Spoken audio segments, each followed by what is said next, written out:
یہ سیرت ابن ہشام جب میں پڑھ رہا تھا، اللہ کے رسول صلی اللہ علیہ وسلم کی سیرت طیبہ، حیات طیبہ، تو حضرت عمر رضی اللہ تعالیٰ عنہ کا اسلام کا جو قصہ، جس میں مجھے کنفیوژن تھا کہ ایک روایت آتی ہے کہ اللہ کے رسول صلی اللہ علیہ وسلم نے دو شخصیتوں کے سلسلے میں دعا کی تھی، ایک ابو جہل اور ایک حضرت عمر، اور یہ کہا تھا اللہ یہ دونوں میں سے کسی کو اسلام کی تائید کے لیے قبول کر لیجئے۔ تو ابو جہل کو اللہ کے رسول کی دعا کیوں نہیں ملی؟ حضرت عمر کو کیوں مل گئی؟ ہے نہیں ہے، دعائے رسول ہے دونوں کے حق میں۔ اللہ تعالیٰ نے ابو جہل کو تباہ و برباد ملیا میٹ کر دیا، حضرت عمر کو امیر المومنین بنا دیا۔ یہ وجہ کیا ہوئی؟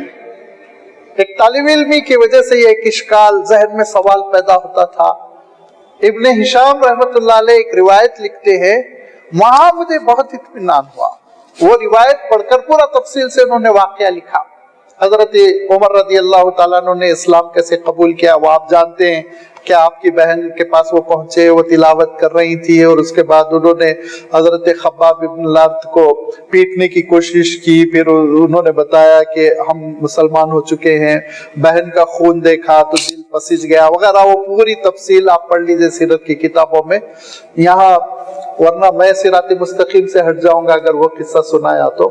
میں یہ عرض کرنا چاہ رہا ہوں کہ ابن ہشام لکھتے ہیں، روایت کرتے ہیں، روایت ہے کہ حضرت عمر رضی اللہ تعالیٰ عنہ ایک مرتبہ اسلام لانے سے پہلے ایک مرتبہ اپنے دوست کے گھر جا رہے تھے، جہاں میٹنگ طے تھی کہ سب بیٹھیں گے، گپ شپ کریں گے اور شراب کا دور چلے گا۔ صاف صراحت کے ساتھ یہ روایت ہے۔ اس زمانے میں وہ پیتے تھے، ان کے پاس شراب چائے کے مقام پر تھی، کوئی برائی تھوڑی تھی، وہ تو اللہ کے رسول صلی اللہ علیہ وسلم نے اس کی حرمت کا مدینہ منورہ میں اعلان فرمایا، اس سے پہلے یہ ایک عام سی چیز تھی، لہذا محفل سجے گی، اس کے لیے حضرت عمر تشریف لے جا رہے تھے، اور راستے میں پڑ گیا حرم، تو کہا میں 7 طواف تو کر لوں۔ عربوں کے پاس طواف تھا، حضرت ابراہیم علیہ السلام کی سنت باقی تھی، طواف کرتے تھے، وہ اللہ کے رسول صلی اللہ علیہ وسلم بھی کرتے تھے اور عرب بھی کرتے تھے، لہذا حضرت عمر کہتے ہیں کہ میں نے 7 طواف حرم شریف کے کر لیے، تو مجھے اللہ کے رسول صلی اللہ علیہ وسلم ایک کنارے میں نظر آئے، اس کنارے میں کہ آپ کا رخ حرم کی طرف بھی تھا، فلسطین کی طرف بھی تھا، اس کنارے پر آپ صلی اللہ علیہ وسلم رکن یمانی کے پاس نماز پڑھ رہے تھے۔ تو میں ایک لمحے کے لیے سوچا کہ یہ کیا بولتے ہیں، ایک بار سن تو لوں، میں صرف مخالفتیں کرنے سے کیا ہوتا ہے۔ لہذا حضرت عمر کہتے ہیں میں چھپتے چھپاتے بالکل پیچھے آ گیا، اور آپ صلی اللہ علیہ وسلم کی تلاوت سنا، تو اللہ کے رسول صلی اللہ علیہ وسلم جو قرآن پاک کی تلاوت فرما رہے تھے، اس پہ میرا دل ایسا پسیج گیا، ایسا میں نرم پڑ گیا کہ بے اختیار میرے آنکھوں سے آنسو نکلے اور میں رونے لگا، اور اتنا اثر کر گیا کلام اللہ، اتنا اثر کر گیا کہ بے ساختہ میری زبان سے نکلا کہ اے رب الحرم، اے رب کعبہ، اگر یہ سچائی ہے تو میرے دل کو تو پھر نرم کر دے سچائی کے لیے۔ پھر میں واقعہ بھول گیا، لگ گیا اپنے کاموں میں۔ پھر 6 مہینے کے بعد یہ واقعہ پیش آیا، اپنی بہن کے گھر گیا، پھر تو آپ اندازہ کیجئے کہ ابو جہل کو اللہ کے دربار میں رونے کی توفیق نہیں ملی تھی تو ہدایت نہیں ملی، اور وہ امیر الکافرین بن کر مرا، اور حضرت عمر کو رونے کی توفیق مل گئی تو اللہ تعالیٰ نے ان کے حق میں ہدایت مقدر فرمائے، وہ امیر المومنین ہو کر شہید ہوئے۔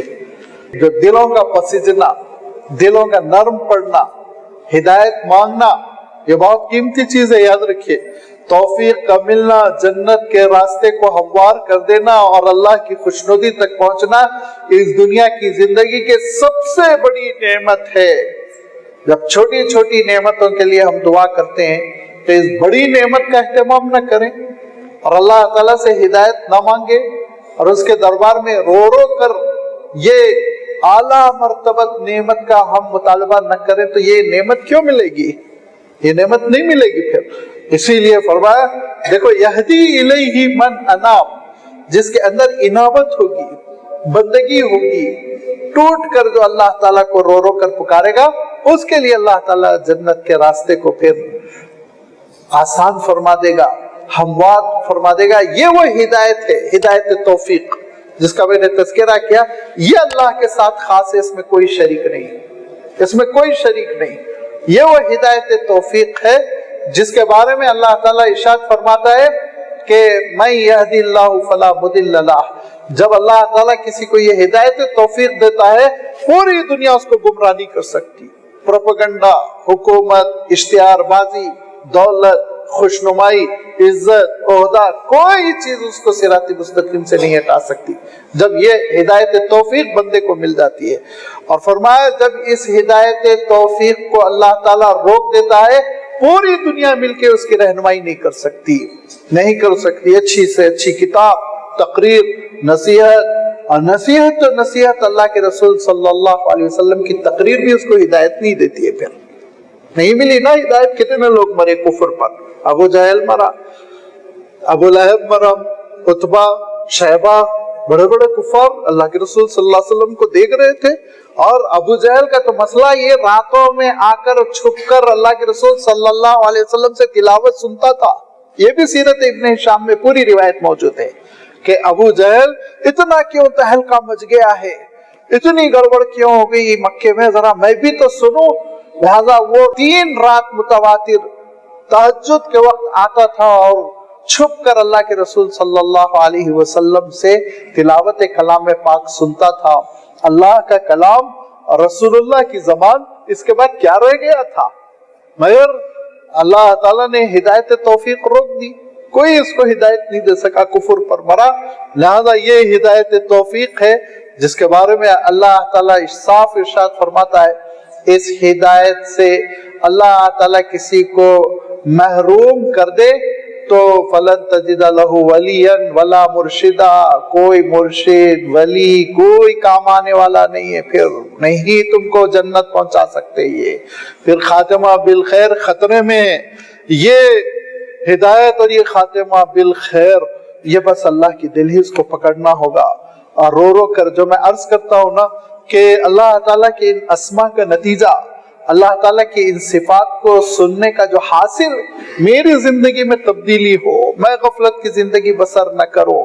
یہ صرف تقریریں نہیں ہیں بلکہ یہ ایک تبدیلی کی دعوت ہے کہ اللہ تعالیٰ کے ان ناموں کا بابرکت اثر میرے وجود پر پڑے، ہم پر پڑے، ہم سے مطلوب ہمارے اندر ہدایت کی طلب پیدا ہو جائے، ہمارے اندر ہدایت کی پیاس پیدا ہو جائے، ہمارے اندر ہدایت کے لیے گڑ گڑانا، گگیانا، رونا اور مولا کے دربار میں کھڑے ہو کر ہدایت مانگنے کی ادا آ جائے۔ یہ اگر آ گئی تو پھر اس کے بعد سے آپ دیکھیں گے کہ دل و دماغ کے دریچے کھل جائیں گے، اسلام پر انشراح ہو جائے گا، ایمان پر انشراح ہو جائے گا، اور آپ کا وجود نورانی ہو جائے گا، اور آپ کے ذریعے سے پھر بڑی رہنمائی پھیلے گی، نیکیاں پھیلیں گی، اور آپ کے وجود کے ذریعے سے دنیا میں بڑی برکتیں آئیں گی۔